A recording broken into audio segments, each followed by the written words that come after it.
श्री स्वामी समर्थ.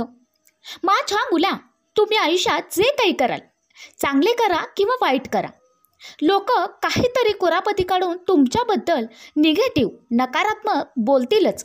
आणि यालाच तर आयुष्य म्हणतात.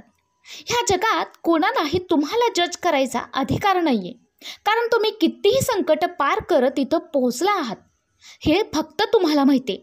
ते इतरांना माहिती नाही, तुमच्या देवाला माहिती आहे आणि तुमच्या मनाला माहिती आहे. त्यामुळं इथे लोकांच्या मताला जास्त महत्त्व देऊ नका. ज्या लोकांना फक्त गरज असताना तुमची आठवण येत असेल तर तुम्ही वाईट वाटून घेऊ नका. तुम्ही स्वतःला भाग्यवान समजा, कारण तुम्ही त्या मेणबत्तीसारखे आहात जे कितीही गडद अंधार असला तरी पूर्ण परिसर प्रकाशमय करून टाकत असतं. जी योग्य लोक आहेत ती स्वतःहून तुमच्या आयुष्यामध्ये येतील आणि तुम्हाला कायमस्वरूपी तुमच्यासोबत राहतील. तुम्ही इतर लोकांना खुश करायचा प्रयत्न करूच नका. तुम्ही जसे आहात तसेच राहा. स्वतःच्या कामावर विश्वास ठेवा, प्रयत्न करा आणि कठोर परिश्रम करून कष्ट करत राहा.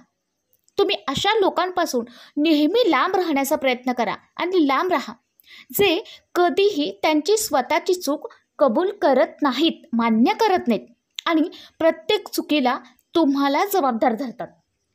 तुम्ही कितीही समजावून सांगण्याचा प्रयत्न केला तरीही त्यांना काही फरक पडत नाही. ते स्वतःचं म्हणणं मान्य करतात आणि त्यांच्या म्हणण्यानुसारच वागतात. तर तुम्ही त्या व्यक्तीचा, त्या लोकांचा विचार करणं सोडून द्या. स्वामी नेहमी सांगतात, नेहमी तुम्हाला संदेश देतात.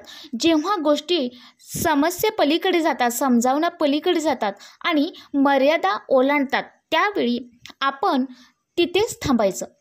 त्या गोष्टीचा जास्त त्रास करून घ्यायचा नाही किंवा अतिरेकही करून घ्यायचा नाही.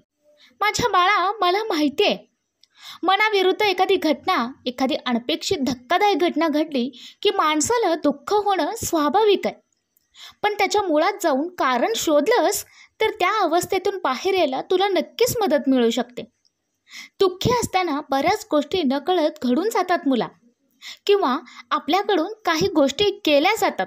पण काही गोष्टी अशा आहेत ज्या दुःखात असताना कधीच करू नयेत. तो दुःखात असताना, त्रासात असताना, अडचणीत असताना कुठलंही महत्त्वपूर्ण निर्णय घेऊ नकोस मुला. तर शांत राहून विचार करूनच मग तो पर्याय निवड. जे काही पर्याय आहे, जे काही तुला निवडायचं आहे, मार्ग निवडायचा आहे, निर्णय घ्यायचा आहे, ते शांत राहून विचारपूर्वकच कर. जेव्हा तुझं मन दुःखी असेल तेव्हा जास्त रडू नकोस, त्यामुळं तुझ्या आरोग्यावर परिणाम होणार आहे. कितीही दुःख झालं तरी व्यसनाच्या किंवा कोणत्याही नशेच्या आहारी मुळीच जाऊ नकोस. आपलं दुःख पटकन कुणालाही सांगू नकोस, कारण यालाही कारण आहे.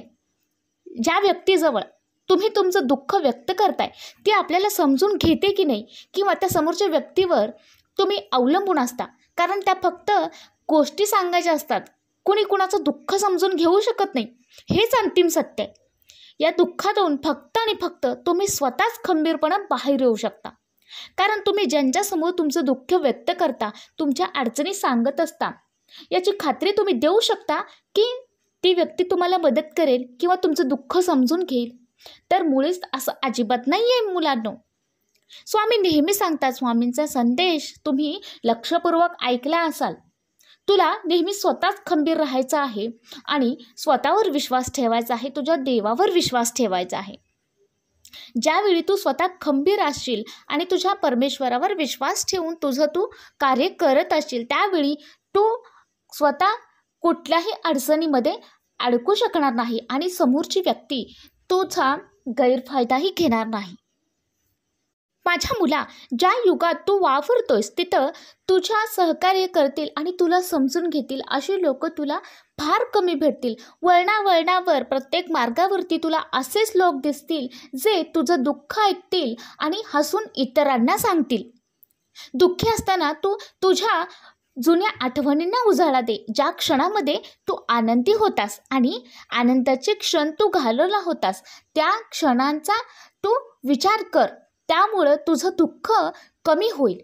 दुःखात असताना तू सकारात्मकतेसाठी तुझ्या आवडीने तुझ्या देवाचा आपली श्रद्धा मनापासून कर आणि त्या देवाचा जप कर, तुझ्या स्वामींचा जप कर.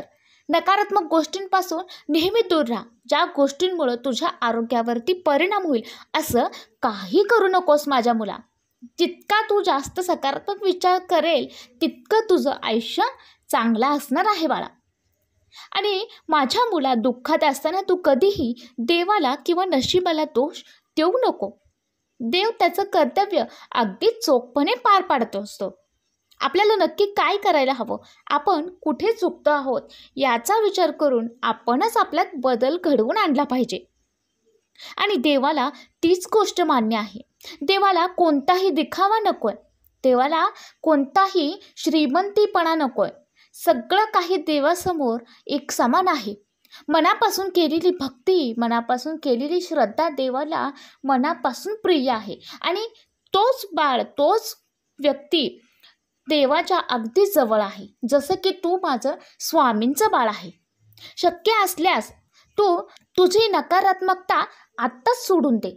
तुझ्या मनाला फ्रेश कर आणि हा स्वामी संदेश ऐकल्यानंतर तू मला तुझी सहमती दर्शव आणि तू तुझ्या मनातून नकारात्मक विचार काढून टाकलेस आणि स्वामींच्या विचारामध्ये लीन होऊन तू स्वामींचे विचार स्वतःमध्ये आत्मसात केलेस आणि स्वामींनी सांगितलेल्या मार्गावरती तू चालायला तयार आहेस असं तुझी सहमती दर्शव. माझ्या मुला, नेहमी लक्षात ठेव, हे कलियुग आहे. आजचा वेळ खूप बदललेला आहे, आजचा काळ खूप बदललेला आहे. इथे आपल्याच लोकांचा आपल्यावर विश्वास नाही आहे. विश्वास हा चौकशी करून ठेवला जातो, मात्र विश्वास ठेवल्यावर चौकशी अजिबात करू नका, कारण विश्वास हा विश्वासावरच टिकत असतो. माझ्या मुला, या कलियुगामध्ये जी आपली माणसं चौकशी करतात ती माणसं तुझ्या जवळची असतात आणि जी माणसं आपल्या चौकशा करतात ती माणसं कधीच तुझी नसतात. माझ्या बाळा, शिक्षणातून आणि कुटुंबातून घेतलेलं ज्ञान मनुष्य कदाचित विसरेलही, पण जीवनातील आणि तुझ्या अनुभवातून घेतलेले धडे तू कधीच विसरणार नाहीस. बाळा, दुःखाचा विचार करत बसलास की समोरचं तुला आलेलं सुख पण डोळ्यांना दिसणार नाही. त्यामुळं सुख आणि दुःख हे माणसाच्या परिस्थितीपेक्षा तुझ्या मनस्थितीवर जास्त अवलंबून आहे.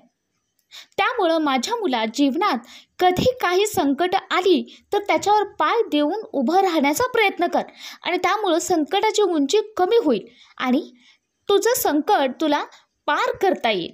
आयुष्यात एकच गोष्ट कर, स्वतःचं नाव मोठं करण्यासाठी कुणाचंही नाव खराब करू नकोस. चांगला काळ आला की माणूस अहंकार दाखवतो, पण त्याचं परिणाम त्याला वाईट काळात दिसतात. थोडा वेळ लागेल, पण तुझ्या चांगल्या भावनेने पेरलेलं चांगलंच उगवतं. मग ते तुझं कर्म असो की आणखी काही.